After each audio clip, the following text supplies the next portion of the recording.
Bonjour à tous, bonjour Pierrot. Bonjour Pierre. Pierrot, ça me fait plaisir que vous nous fassiez aujourd'hui du pain perdu. Vous savez, parce que pour moi, le pain perdu, ça fait partie de ces plats qui me ramènent à mon enfance du Nord, bien entendu.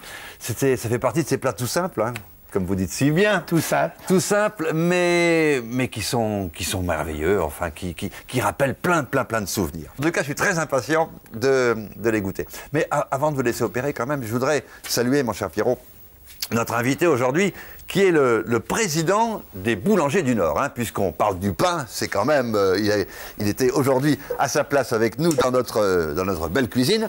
C'est monsieur Doran Schoverker, qui est donc président des boulangers du Nord et boulanger lui-même, bien entendu. Exactement. À Dunkerque. Très bien. Oui, c'est ça. Ouais. Voilà. Alors, il est venu pour nous parler de tous les pains du Nord, parce que c'est une région où on mange beaucoup de pain. Oui, absolument. C'est un peuple de travailleurs. Ouais. Et disons qu'une consommation de pain appropriée justement aux besoins énergétiques. Et je considère aussi qu'il y a un problème traditionnel où on respecte la valeur du pain. On a, disons aussi, rien que par le principe du pain perdu, il n'est pas perdu chez nous. Voilà, puisque on récupère. On récupère. Bah ouais. On s'est souci d'économie, c'est souci aussi d'utiliser tous ces petits trucs de cuisine. Avec cette faluche traditionnelle formidable. Alors voilà, on va en parler de tous ces pains qui se consomment dans le Nord. Vous veniez de citer la faluche, c'est ça, la faluche. Hein. Moi, je m'en souviens, hein. On mangeait ça tiède. Oui, on mange toujours d'ailleurs, hein, c'est ça. Et on coupe là, hein, dans la tranche, on ouvre, ça fume encore un petit peu, on met du beurre hein, qui fond et de la cassonade, ce sucre du Nord, cette cassonade, cette vergeoise que tout le monde connaît. Ça c'est très bon ça. Très hein. bien. Alors les autres pains, ça c'est un pain du Nord. Alors typique, là, hein. Comment on l'appelle ça? Avec respect, et puis on salue le boulot d'une façon fantastique parce que... Ça s'appelle le boulot. Le boulot. Pour le briquet du mineur. C'est-à-dire, on a conservé cette forme courte, ouais, exceptionnelle dans le Nord, justement pour permettre aux mineurs de mettre ce pain dans la musette. Et on avait une astuce comme formidable. ça, alors, hop. Voilà. Eh ouais. Dans une certaine mesure, on a décliné par le petit boulot, avec ses deux coupes. Qu'on trouve beaucoup Alors, aussi. un pain fondu qui est, disons, différent comme mâche, comme Ouais. mie. C'est curieux, Ça, c'est mais du c'est Nord toujours aussi. la même pâte. Le pain platine, le blacks en flamand. Et ça, c'est une chose, un pain platine qui est très sensible, justement, pour les ménagères, faire le croque-monsieur, faire des opérations diverses. C'est du Nord, ça. Le pain de campagne, qu'on connaît traditionnellement. Traditionnel un peu partout, ça. Avec son pourcentage de 10% complet, 5% seigle, une fermentation lente. Très important la fermentation lente. Hein, Je sais que vous y connaissez. Ça me rappelle et alors une ça, c'est émission. peut-être la vedette. La vedette qui est encore tout à fait embryonnaire, si on veut, dans le sens avec le logo de la région. En considérant que c'est un pain à la bière. Je dirais que c'est bon. tenir Bon, le et ça, gâteau, faut le terminer dessert, quand la même. cramique. La cramique, c'est ça, sensationnel. le Alors gâteau ça, au raisin. Hein. C'est un peu le colis du voyageur. Voilà. Quand on revient, disons, d'autres provinces, on arrive à faire... Permettez ? Absolument. Et tout frais, vous voyez, bon, dans ça. un sens, c'est odorant. J'ai eu beaucoup de mal à résister au long du voyage, parce que dans la... voilà. Alors, ce sont des œufs aussi, c'est une qualité exceptionnelle dans une certaine mesure, pour maintenir justement cette réputation des métiers de bouche. Et je suis très content avec Pierrot de voir dans quelles conditions on a encore des supporters et surtout des propagateurs de cette qualité artisanale dans le sens noble du mot. Moi, j'ai une confiance extrême aux valeurs du terroir et aux valeurs régionales. Bah, c'est celle-là qu'on défend dans cette émission, goûtez-moi ça, vous le savez bien. Et on vous remercie d'être venu défendre les bons pains du Nord. Alors, merci, quand Pierre. il en reste, donc on le rappelle, Pierrot, on fait du pain perdu. C'est une tradition pas spéciale au Nord, mais quand même très répandue. Chez vous aussi, on faisait ça. Oui, bien sûr. Bon.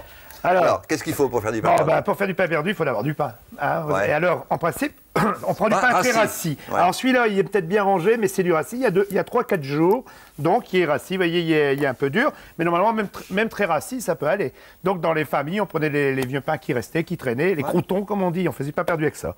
Alors pour faire le pain perdu, il faut simplement, on va casser 6 œufs, 2 décilitres de lait, et on va mettre 3 cuillères de cassonade pour faire le mélange, pour tremper notre pain.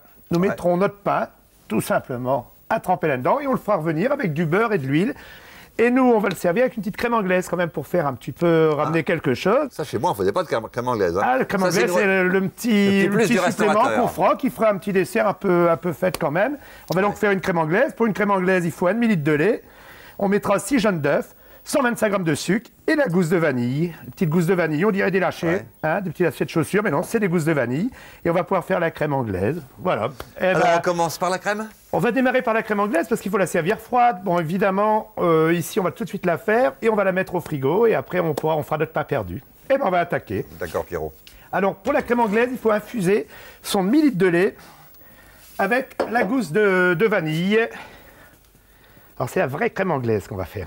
Comme ça. Et les crèmes anglaises, ça sert à faire beaucoup de desserts, beaucoup de gâteaux, les glaces. Oui, avec les gâteaux au chocolat, avec des choses comme ça. Ouais. Alors la gousse de vanille, on va la couper en deux dans le sens de la longueur. Parce que les grains de vanille sont à l'intérieur, ces petits grains noirs. Alors des gousses de vanille, vous en trouvez dans tous les magasins spécialisés. Ouais. On peut mettre du sucre vanillé aussi. Donc regardez, voilà, Pierre. Ah, vous faites tremper. Les grains noirs vont s'éparpiller dans le lait, c'est ça qui donne le goût à notre lait, c'est le goût de vanille, c'est vraiment le goût naturel. Ah bon. Et on va mettre la moitié du sucre, 60 grammes de mes 125 grammes, quoi, vous voyez, 60 grammes, pouf, je me connais, vous me connaissez la précision. Ouais. Voilà. Et pendant que ça chauffe, je vais donc commencer à blanchir mes œufs, blanchir, c'est-à-dire mettre le reste du sucre et blanchir mes jaunes d'œufs.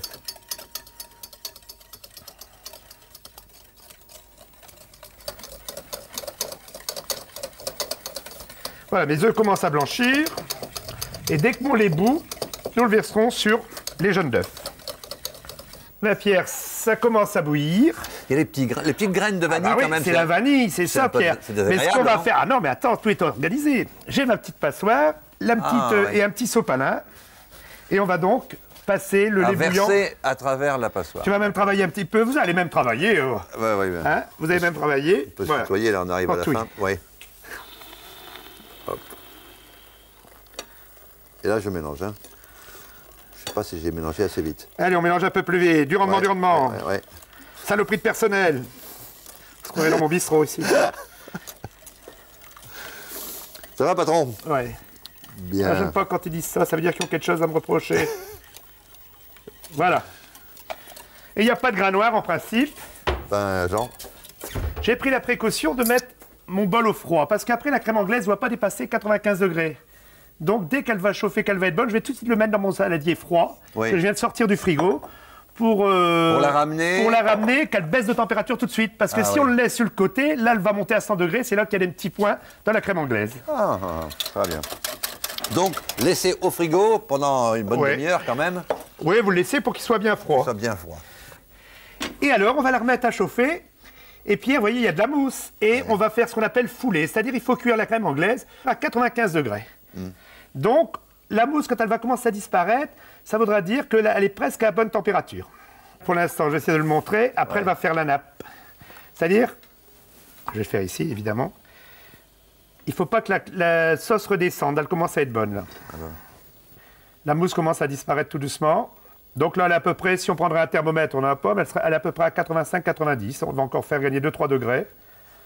Et si des fois vous la virez, des fois que tous les petits points arrivent, vous la mettez dans une bouteille et vous la secouez énergiquement. Hein, et puis là, en principe, on la rattrape comme ça, mais il ne faut pas que ça boute trop. Et voilà. On ne va pas prendre de risque quand même. Aujourd'hui, on ne va pas le faire chauffer bien. Elle va partir. Voilà. Et je vais la mettre donc dans mon saladier. Très froid. Voilà. Et on va normalement, il faut la laisser, la vraie crème anglaise, il faut la retourner jusqu'à temps qu'elle soit froide. Bon, après, vous touillez dedans tous les 5-10 minutes, hein, touillez, enfin mélanger. Oui, bien sûr, on a compris. Voilà.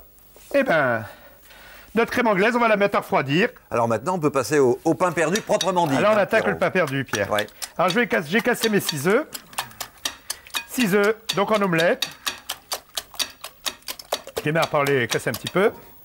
Et je vais mettre 3 cuillères de cassonade. Ah, vous mettez la cassonade dans la préparation. Hein, voilà. Parce que chez moi, on mettait la cassonade après, sur le pain, une fois qu'il était... Ici, on le met dans la préparation pour colorer. Voilà, je mets 3 cuillères. Ouais. Et je vais mettre mes 2 décilitres de lait. Et j'ai donc mon ensemble pour faire tremper mes tartines. Juste pas perdu, comme on dit. Vous voyez, une couleur un peu marron. Ouais. Voilà. Tout simplement, comme toujours. Et je vais le mettre ici dedans. C'est là-dedans qu'on va faire tremper le pain perdu. Oui. Alors, on va faire de demi-tartine. Attendez, j'ai un couteau, si vous voulez. Son couteau, il est content de le sortir. Il aime bien. Allez, on coupe en deux. Toujours dans ma poche. Voilà. Alors, on va le faire tremper. Pendant ce temps-là, je vais commencer à faire revenir mon beurre. Voilà. Alors, j'ai oublié de dire tout à l'heure, il faut prévoir à peu près 80 grammes de beurre. Mais il faut bien mettre du beurre. Il faut que ça baigne dans le beurre. Et on va mettre un soupçon d'huile pour que le beurre, à la rigueur, que ça ne brûle pas. Ah bon, c'est mieux. Comme ça, oui, parce que ça évite la trop grande coloration. Des fois, si on ne fait pas attention, on gagne de la température. Donc ça va un peu plus fort, ça roussira bien sans brûler. Mais juste une larme d'huile. Hein. Une larme d'huile. Ouais. Alors voilà, ma tartine, elle trempe. On va le changer de côté. Ouais. Donc c'est les œufs. Alors dès que ça va venir un peu à haute température, on va mettre notre pain perdu. Voilà. Et voilà, le bruit qu'on entendait dans la cuisine. Il faut que ce soit doré, hein, quand même. Il faut que ce soit doré. Hein, on va les tourner, on va les retourner. C'est pas si on les retournera encore un coup, mais on laisse dorer. Pendant ça, la Pierre, on va mettre de la crème anglaise dans l'eau. Je vais garnir les assiettes, alors, oui.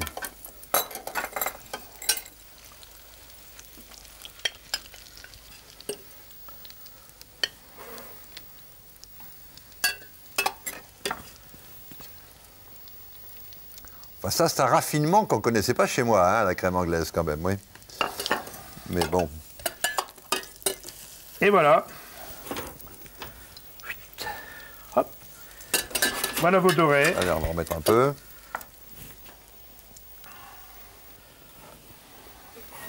Et Pierre, donnez l'assiette.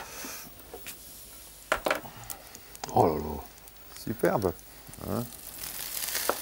La deuxième. Alors moi, attendez, je vais bien le roussir, celle-là.